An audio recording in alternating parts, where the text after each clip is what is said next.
Shalom, shalom, bien-aimé de Dieu, que la grâce et la paix de notre Seigneur Jésus reposent sur nous ce matin. Je prie afin que la gloire et la grâce de Dieu nous localisent partout où nous sommes, au nom de Jésus-Christ. Très heureux ce matin de partager avec nous notre pain de séjour.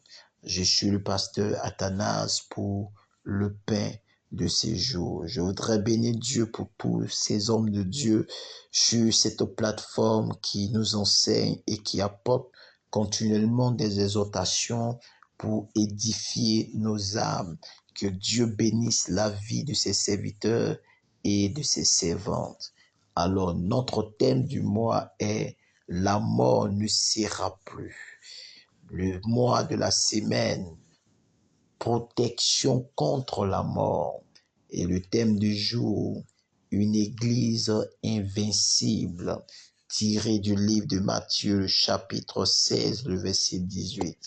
La Bible dit ceci, « Et moi je te dis que tu es Pierre et que sur cette pierre, je bâtirai mon église et que les portes du séjour des morts ne prévaudront point contre elle. » Ici, ce n'est pas un ange qui parle, ce n'est non plus un prophète qui parle, ce n'est pas un apôtre qui parle. Ces paroles sortent directement de la bouche de notre Seigneur et de notre Sauveur. Il est en train de dire à son serviteur, à son apôtre, que tu es Pierre et sur cette pierre-là, je veux bâtir mon église et les portes du séjour des morts n'auront qu'un avantage sur cette église. Alors, sur la base de ce texte biblique, je déclare que les portes du séjour de la mort ne prévaudront point contre toi. Les portes du séjour de la mort n'auront pas d'avantage sur toi, sur ta maison, sur ta famille, sur ton travail. La Bible déclare que celui qui demeure sous l'abri de El Elyon repose à l'ombre de El Shaddai.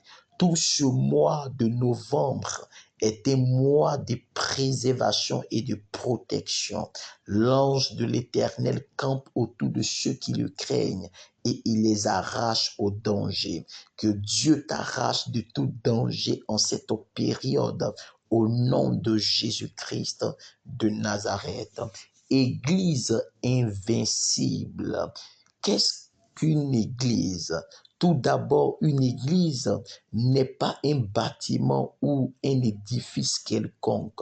Le mot traduit en français par église est ecclésia en grec, qui veut dire assemblée ou ceux qui sont appelés à sortir. Le thème église à l'origine ne désigne pas un édifice, mais des individus. Donc, le thème église à l'origine ne désigne pas un édifice, mais plutôt des individus. Donc, lorsque nous parlons d'église, nous ne sommes pas en train de parler d'un cadre, nous ne sommes pas en train de parler d'une maison, d'une salle en location. Nous ne sommes même pas en train de parler d'un temple, mais une église, c'est le rassemblement de tous ceux qui ont cru en Jésus. Donc l'église, c'est toi. L'église, c'est moi. C'est lorsque toi et moi, nous nous associons dans un endroit et que nous invoquons le nom du Seigneur, c'est nous qui sommes appelés une église. L'église est le corps de Christ dont il est lui-même la tête. Comme la Bible dit en Éphésiens le chapitre 1, le verset 22. La Bible déclare qu'il a tout mis sous ses pieds et il l'a donné pour chef suprême à l'église qui est son corps, la plénitude de celui qui remplit tout en tous. Donc l'église est le corps de Christ et Christ est la tête de cette église. L'église est cette armée. L'église est cette armée de Dieu de Dieu appelé hors du monde pour imposer son règne sur la terre. L'Église est constituée de tous ceux qui ont une relation personnelle avec Jésus. Je répète, l'Église est constituée de tous ceux-là qui ont une relation personnelle avec Jésus-Christ. Tu ne peux pas te faire appeler Église ou tu ne peux pas porter le nom Église si tu n'as aucune relation, si tu n'as aucun rapport, si tu n'as aucune intimité avec Dieu.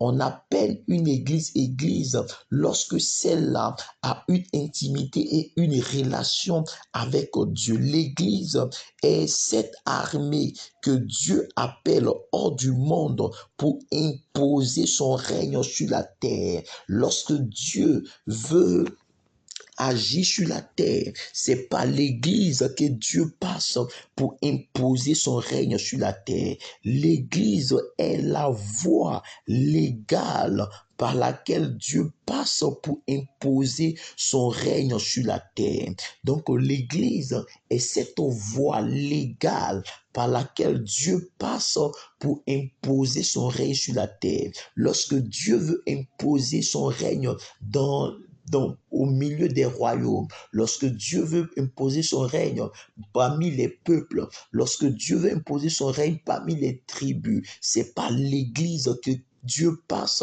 pour imposer son règne. L'Église est l'instrument de Dieu pour sauver les hommes. C'est-à-dire que lorsque les hommes sont perdus, lorsque les hommes sont livrés à leur péché, l'Église est un instrument puissant entre les mains de Dieu pour sauver les hommes qui sont perdus. L'Église, c'est la puissance de Dieu sur terre pour assujettir les œuvres des ténèbres. La raison pour laquelle les œuvres des ténèbres ne sont pas encore manifestées sur la terre, c'est parce que l'Église est encore présente sur la terre. Le jour où Christ viendra enlever son Église, vous verrez des êtres démoniaques, des êtres méchants descendre sur la terre, remonter sur la terre et faire du mal aux hommes.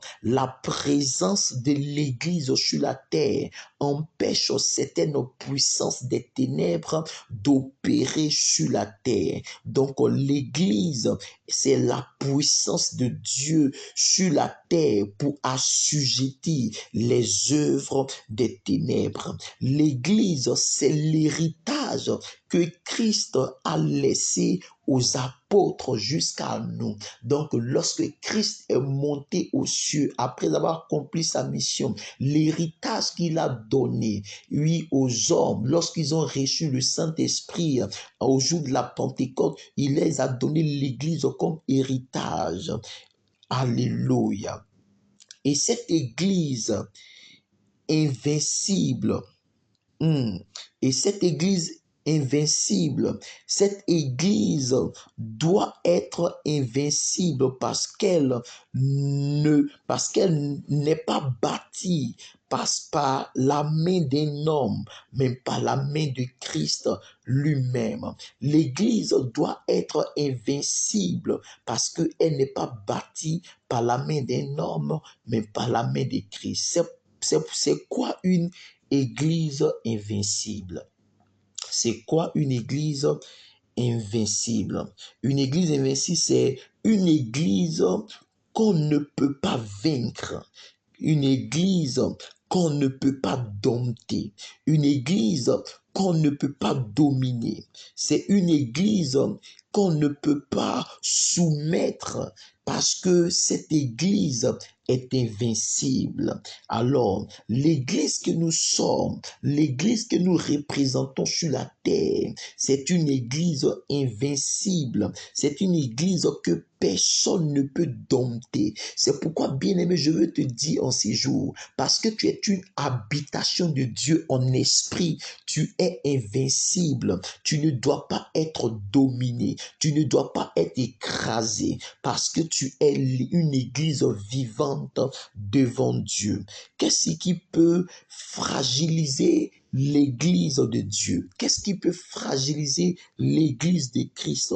Numéro un. Ce qui peut fragiliser l'église de Dieu, numéro un, c'est lorsque l'église oublie sa mission première. Lorsque l'église oublie sa mission première, alors l'église commence à se fragiliser. Et quelle est la mission première de l'église? Jésus a dit en Marc le chapitre 16, le verset 15, il a dit, allez partout dans le monde et faites de toutes les nations mes disciples. Alors, l'église devient puissante lorsque l'église se lève pour gagner des âmes. L'église qui meurt est cette église-là qui ne travaille pas à gagner des âmes, qui ne travaille pas à conquérir des territoires, à conquérir des terres, à conquérir des nations. Lorsque nous perdons cette mission première, alors l'église se fragilise et l'église devient faible, l'église devient vincible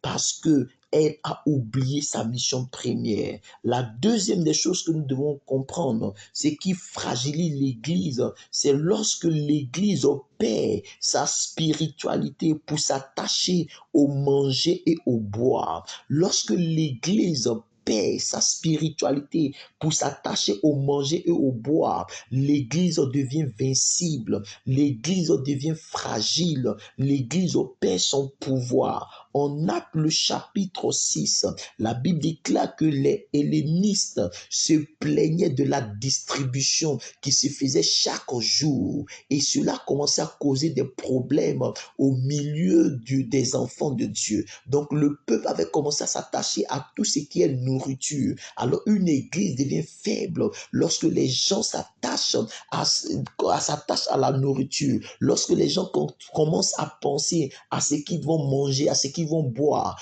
comment ils vont se vêtir. En ce moment-là, l'église commence à perdre sa force, l'église devient vincible, l'église perd sa force.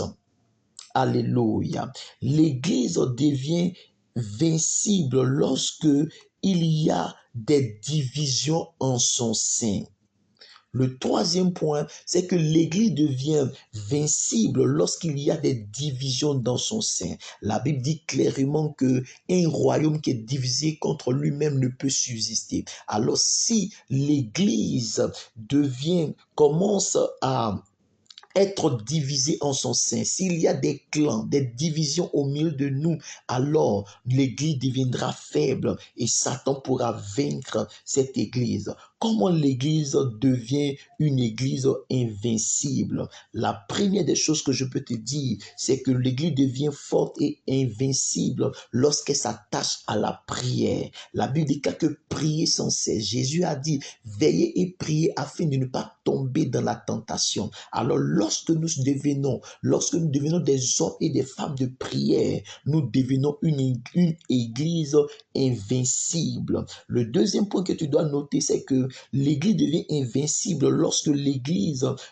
commence à pratiquer la communion fraternelle, lorsque nous partageons le pain ensemble, lorsque nous avons une communion entre frères et sœurs. Et pour aller plus vite, pour le troisième point, et l'église devient invincible lorsque nous pratiquons ce qu'on appelle la Sainte Seine, la fraction de pain. La Sainte Seine renforce notre fraternité et notre amour pour Dieu. Et pour finir, ce que je peux dire, c'est que l'église devient invincible parce que ce n'est pas un homme qui bâtit l'église. L'église n'est pas bâtie par un homme. Christ a dit lui-même, je bâtirai mon église et les portes du séjour de la mort ne prévaudront point contre elle. C'est Jésus qui bâtit l'église. Si ta vie est bâtie par Christ, si ton foyer est bâti par Christ, si ton ministère est bâti par Christ, si tes activités et ton travail sont bâtis par Christ, les portes du séjour de la mort n'auront pas d'avantage sur toi. Alors je veux prier en ces jours pour nous, afin que nous soyons cette église invincible, cette église qui n'est pas vaincue, cette église qui n'est pas détruite, mais nous voulons, je prie afin que nous soyons cette église forte au nom de Jésus-Christ de Nazareth. Shalom chez vous.